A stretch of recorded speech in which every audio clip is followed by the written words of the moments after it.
I was in charge of baking a cake the other day. I was so excited because I was hoping to make it in the shape of a number 8 for my neighbor's birthday.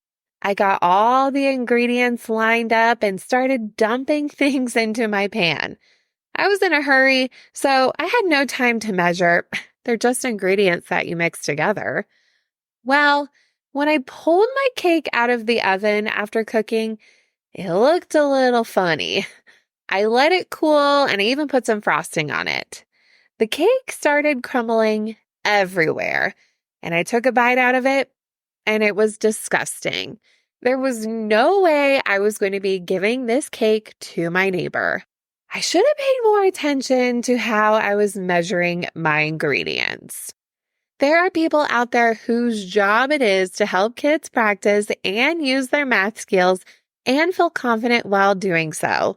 Looks like I really needed to slow down and focus on my math skills during my baking adventure. Who would do this for their job? Find out what STEM career I am describing coming up next in this episode of the STEM Career Quest. Have you ever found yourself asking this question? What do I want to be when I grow up? Maybe you already have an answer to that. Maybe you don't. Both are okay. Welcome to the STEM Career Quest podcast, a show made for kids like you to help you build your dreams or even find new ones in science, technology, engineering, and math. Each week, hear captivating stories and interviews to explore the exciting world of STEM. Oh, and grown-ups and teachers, you can listen too. We'll talk to experts in STEM who are passionate about what they do in the real world and how they make a positive impact in their careers. Created and hosted by K-5 STEM coach Naomi Meredith, this show will spark your imagination and passions. Join us each week on our quest to explore the possibilities of careers in STEM, one episode at a time. The STEM career we're going to be hearing about today is what it is like being a math tutor. In this career, they help students tackle and solve tricky problems with confidence. To tell us all about it, we will be meeting our special guest, who is the owner of Math Tutor Tiff, LLC, Tiffany Layton. Tiffany also has a background being an industrial and systems engineer, where she will also be sharing about some of those experiences when she was in that STEM career as well. After that role, Tiffany transitioned into owning her own business and starting to tutor in math. She's always loved math, even as a young child, and can still remember experiences of how she used math with her mom and dad in her everyday life. So excited for you to get to know Tiffany and her 2 STEM careers. Now, get ready for today's episode quest, my lovely questies. As you listen, find out the answer to these 3 questions. At the end of the episode, I will be revealing those answers. Question number 1 is, what does Tiffany say is all around you? Question number 2, who has helped Tiffany with her book? And question number 3, true or false? Tiffany always knew that she would become a math tutor one day. Be a careful listener. Now let's embark on today's STEM Career Quest. Well, thank you, Tiffany, so much for being here today. We're so excited to talk to you about the amazing things that you do in STEM. And we would love to hear, what is your STEM career and how would you describe what you do? So my STEM career, I'm an industrial and systems engineer. So an industrial and systems engineer, what we do is we help people. We design the job for people. So an easy way to say it is like, for example, you go into McDonald's. How many cashiers do I need during this rush hour time? Different things like that. We design the job for people. How many, for example, I worked at General Motors.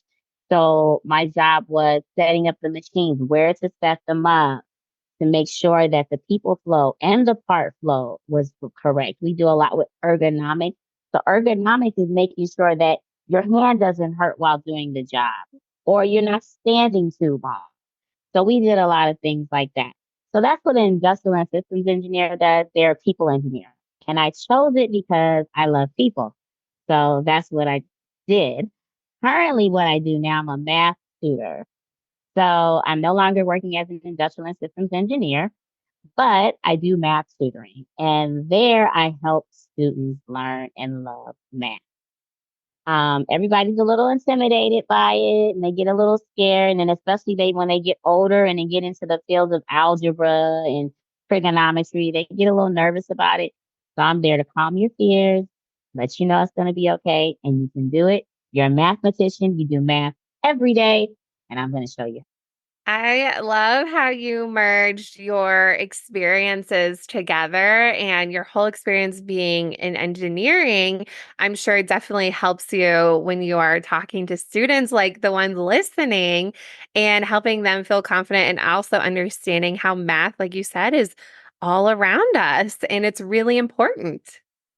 Exactly. A lot of kids, they don't think that. I don't like math. But you do math every day. When you get up in the morning, Mom, I got to get up and get ready for school. Got to calculate how much time it takes me to get ready to go to school, how much time I need to drive or catch the bus or whatever it is. Your math is all around you.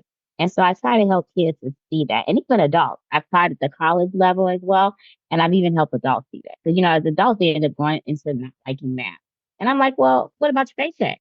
You got to get paid. You do math. You know when that paycheck is short, don't you? So I'm going to say you're a mathematician. Absolutely. We have all mathematicians listening right now, whether Yeah, they know it or not. exactly. Math professional. Mhm. So, in your role being a math tutor, what would you say is the coolest part about your job? Say the coolest part is when I get that aha moment. When I'm tutoring a student, I've had a student, for example, just recently, I had this young girl, beautiful little girl, and she just was having trouble with math. And when I first started tutoring her, she was a little sad and you would show her, and she's shy too. So she's shy. So slowly she's starting to get it. Her teacher even said he sees the difference in her in her math class. And so every now and then I'm a crazy math tutor. I'll be like, okay, let's do a dance, guys. Let's dance. And so uh she had got a problem right. And every she knows me, I'll go, let's do a dance, let's dance. And I'll do that. She just laughed. She wouldn't dance. Until one day, guess what? She did a little shimmy. She was so happy that she got the problem right and she understood it. So that's the coolest part of my job is when students, they really, that confidence just starts to boost and they start to really see, man, that it's just that bad. I can do this. And so I love that. That is so great because in your other position when you were an engineer, did you work with students very often or was it mainly adults? Okay, so my other career was basically working with adults. So I worked a lot with, so as an industrial engineer, you touch all sorts. I even worked with a company where we helped out with we helped out with formation of on the airplane, basically, and what happens on the airplane and doing those procedures and things like that and correcting the procedures, making sure they flow properly. For example, you think you get on a plane and it's nothing to it. Who needs an industrial engineer? But you need an industrial engineer to make sure you get your coffee Mhm. right, make sure you get your peanuts, make sure you get your cookies, so all of that stuff.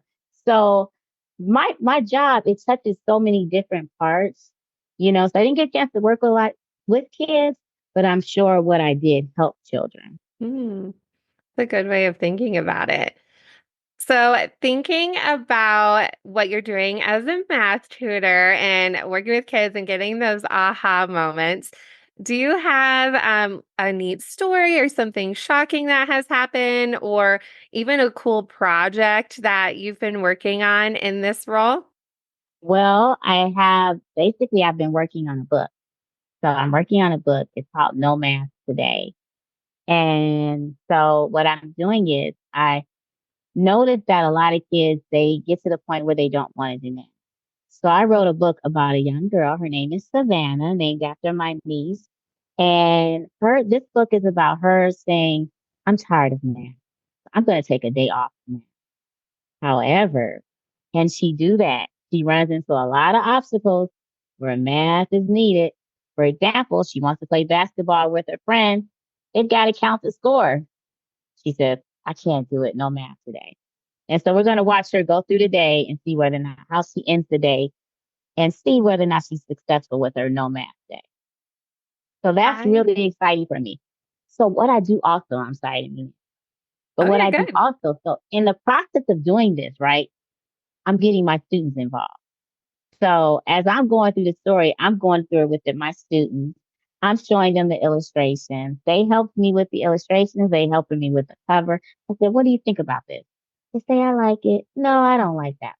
I mean, it's so cool because we're working together. So after we get done with our tutoring session, I always ask them, what do you think about this? Okay, I got something else to show you. So they've really helped me a lot with a lot of my books, my workbooks, and especially my No Math Today. I think kids' perspectives are so important. And I definitely do that too for this podcast. So, a lot of the guests that I've had on here and coming up, definitely getting all of your interests and who you might want to hear from. So, we definitely love hearing from kids in both of our roles, which is so exciting. Yes, because people think that kids don't have an opinion or they may think their opinion doesn't matter, but it does. It really doesn't. Honestly, that innocent opinion and innocent view can really help you. It helps you to see things a lot different, because it's a different type of view. They actually see it from their perspective. And I wouldn't be a a good math teacher or a good math author of math if I didn't get their perspective because I'm writing it for them. I want them to love it. Of course, you want the parents to appreciate it, but I want the kids to love it. So, like even like with my current math book, I actually sent one of my math workbooks to a young boy. His name is August, and he's from the Cleveland, Ohio area. And he actually is going through my book to make sure it's okay for kids. Now, no, he's 5 years old, right? August is a genius. Okay. So this book is very advanced for him, but he's gonna look at it and help me out. They're almost learning about another job where you could be an editor even as a kid. Right. Exactly. I know you learn about math in school probably almost every day, but how is math used in the real world? Here are 3 ways that we use math that you might not have even thought about. The night before a typical school day, you probably set an alarm on your clock to help you wake up the next morning. You want to make sure that you not only wake up on time for school, but also have enough time to get ready, eat breakfast, and make it to school on time. This is an example of elapsed time or understanding how time passes. You know that time that school starts, the time it takes for each of those tasks, then you count backwards to how much time you need in all, and in turn, figuring out what time you should wake up for school. When you are helping with cooking, especially when baking, measuring is important. To bake a yummy cake, you need to measure the ingredients precisely to make sure they mix together to form a chemical reaction that ends up making your cake. Measuring is a form of math. I'm sure there are times when you've seen a really cool toy that you want to buy, but you have to save up your money to buy it. Once you have saved enough and you are ready to pay, you need to make sure you have enough money. And also, let's say your toy is $15, but you only have a $20 bill.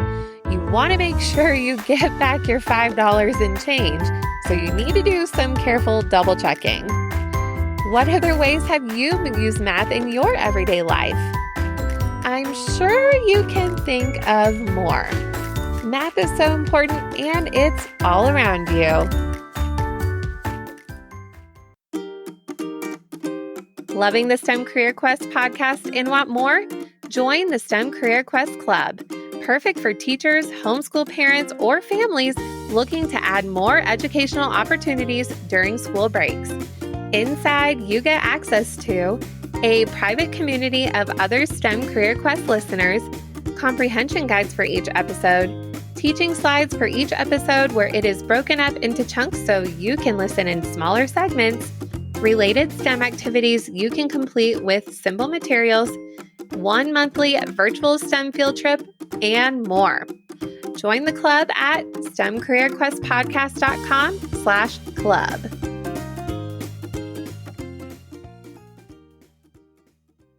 So thinking about what you're doing now and this awesome adventure of being an author and a math tutor, what experiences led you into this position? Because you do have that whole background in engineering. How did you get to where you're at today?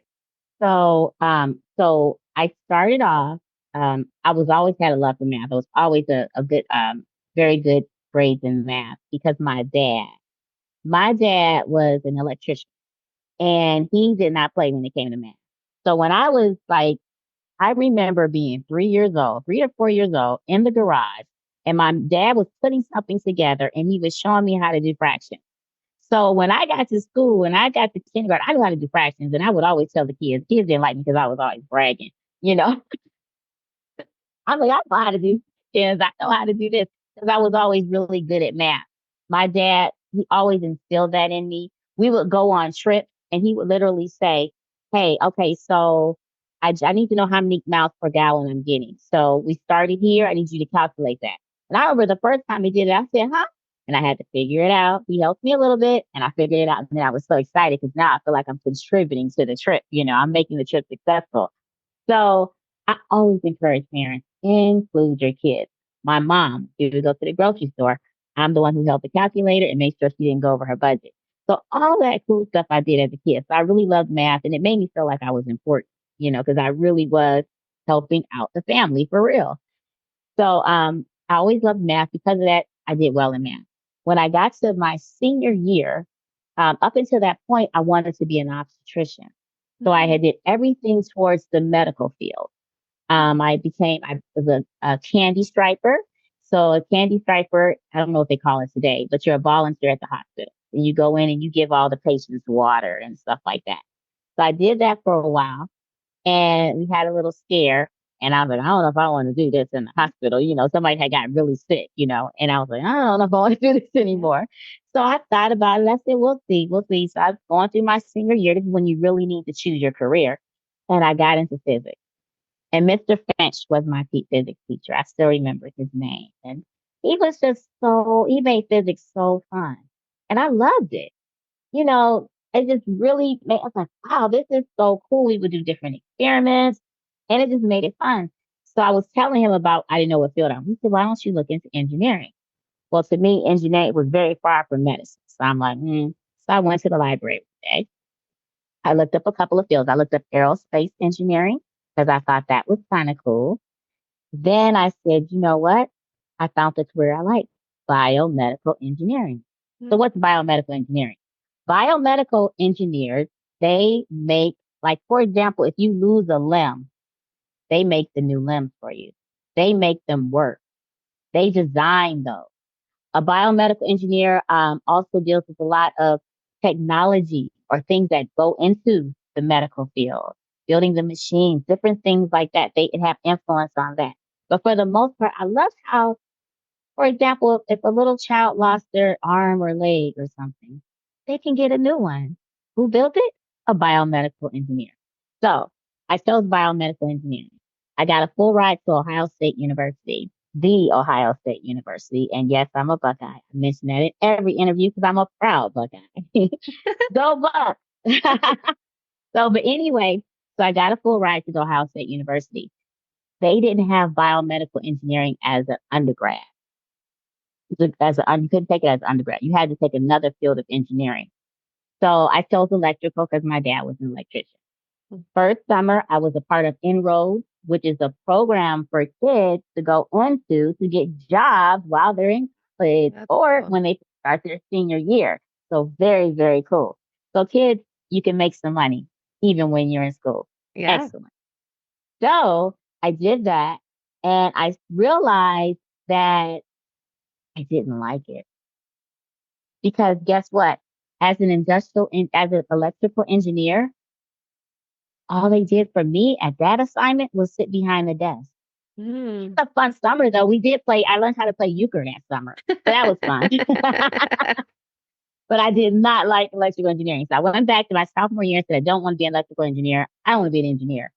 I know I like people. I want to be a nurse or a teacher. Hmm. So I was like, I'm going to go into nursing or teaching. The day I went into the office to tell my counselor this, my dad called me. Honey, are you going to change your field? Don't you get out of engineering? You stay out of engineering. I was like, okay, daddy. I've always listened to my dad. We were just alike, love him dearly, you know. So I said, okay.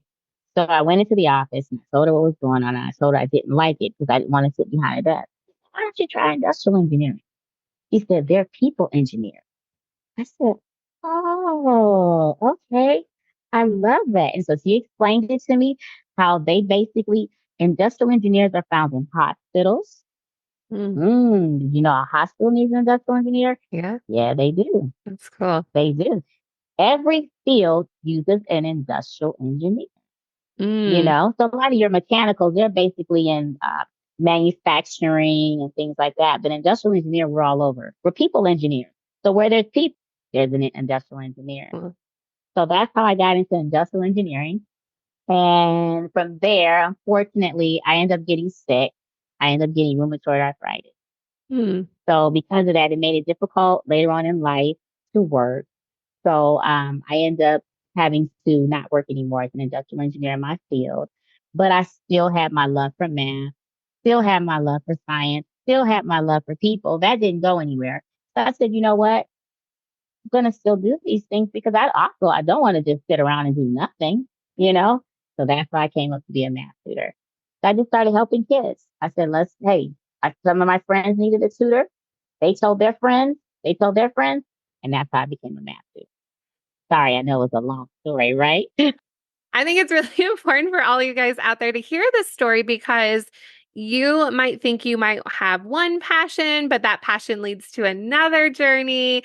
And then other things might happen. You might switch up what you're doing. And so your dreams can definitely change and grow. And that's how it goes in life. And that's a good thing. Exactly. It's totally okay. Right.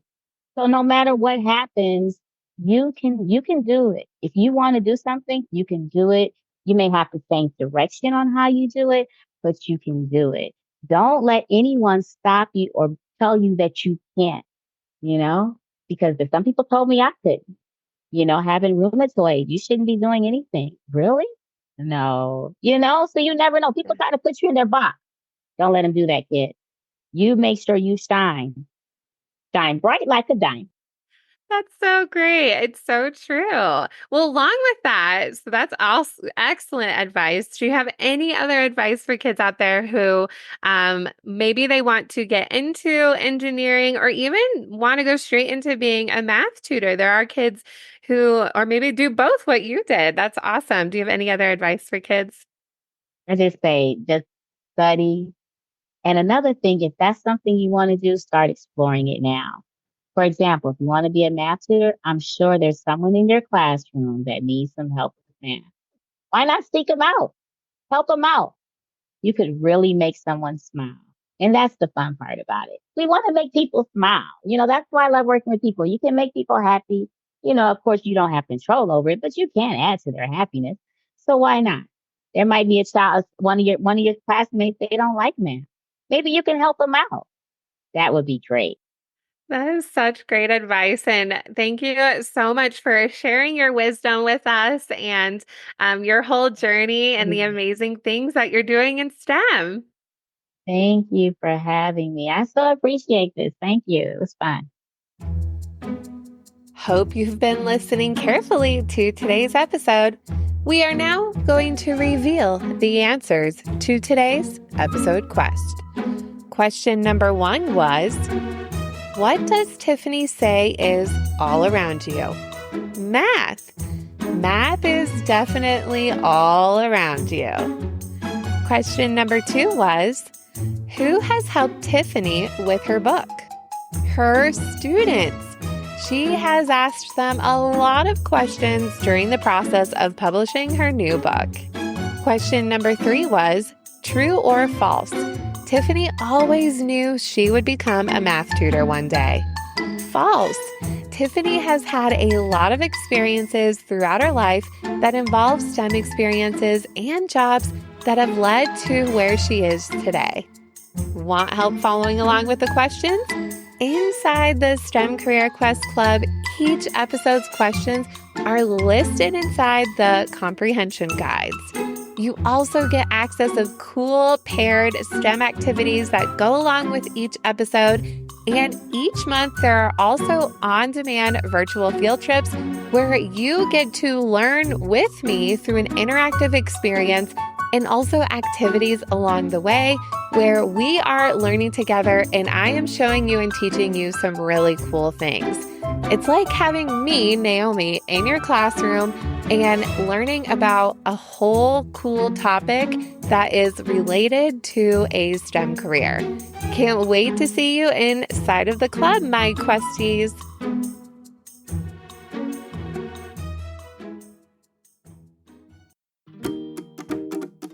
Loving the STEM Career Quest podcast? Want to be featured on the show? Leave us a 5-star review on Apple Podcasts and tell us what you love about it. Maybe you'll be featured on our next episode.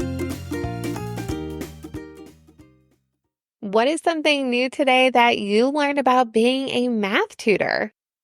Is this a type of STEM career you want to explore more? Even if it isn't, it's always great to learn new things from people and discover more about the world around us. Excited for you to continue your journey on the next episode of the STEM Career Quest podcast. Thanks for listening to today's episode of the STEM Career Quest podcast. Grab your free episode badge, connect with today's guest, follow us on social media, join the club, and more. Find it all on our website at STEMCareerQuestPodcast.com.